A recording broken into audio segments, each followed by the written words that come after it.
Troisième vidéo de la série sur les matrices, nous allons voir comment ajouter des matrices. Alors on va commencer par une définition. Si on se donne deux matrices A et B de même taille, attention ce paramètre est important, alors la somme de A et de B, ça va être la matrice notée A plus B, dont les coefficients sont obtenus en additionnant 2 à 2 les coefficients qui ont la même position. Si on se donne un exemple avec deux matrices A et B définies comme ceci, et bien pour calculer la somme, la matrice somme, la matrice A plus B, et bien tout simplement on va ajouter les coefficients qui jouent le même rôle, le 3 avec le moins 1, le 1 avec le 2, etc. Et cela va nous donner une matrice qu'on peut appeler par exemple C, qui vaudrait à la fin, in fine, 2, 3, 1, 1, qui sont bêtement et simplement la somme des coefficients respectifs des matrices A et B.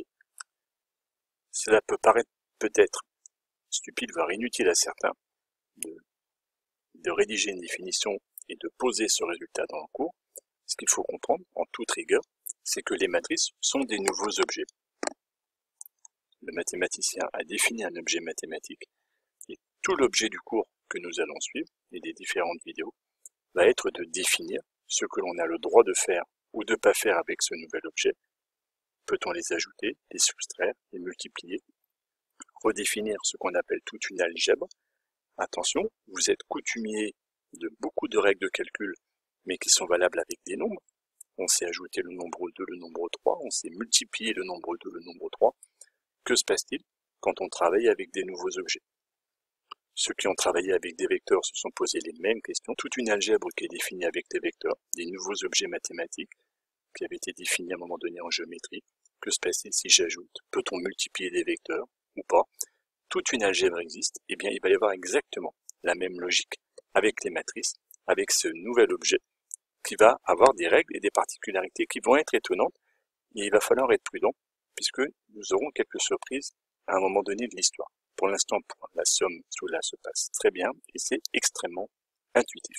Dans la même veine, puisque cela est intuitif, on va pouvoir aller vite pour dire que l'addition de matrices, on dit qu'elle est commutative. Commutative, ça veut dire que, eh bien, la somme de la matrice A plus B est égale à la somme B plus A. L'ordre, en fait, n'intervient pas. Ça paraît évident parce qu'on est coutumier de cette propriété, parce qu'elle est vraie pour les nombres. Attention, il fallait le vérifier. On pourrait le démontrer, on ne le fait pas. De même, on dirait que l'addition de matrice est associative, c'est-à-dire que la somme de A plus B entre parenthèses plus C est égale à A plus B plus C. Il n'y a pas de priorité, en fait, quand on a la somme de trois matrices.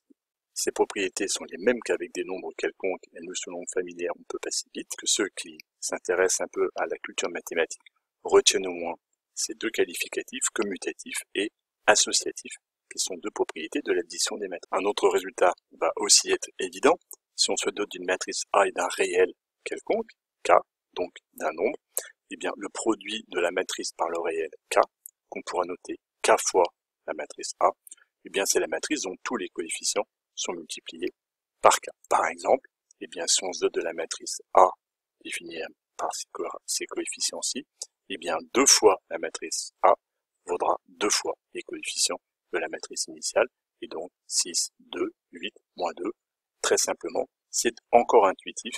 Attention, n'allons pas trop vite, tout ne sera pas intuitif. Dernière propriété, si on a deux matrices A et B carrées de même taille et de réel K et K', eh bien, on peut appliquer la distributivité. K plus K' fois A est égal à K fois A plus K' fois A, et K fois A plus B est égal à K plus KB. On peut donner un exemple d'application.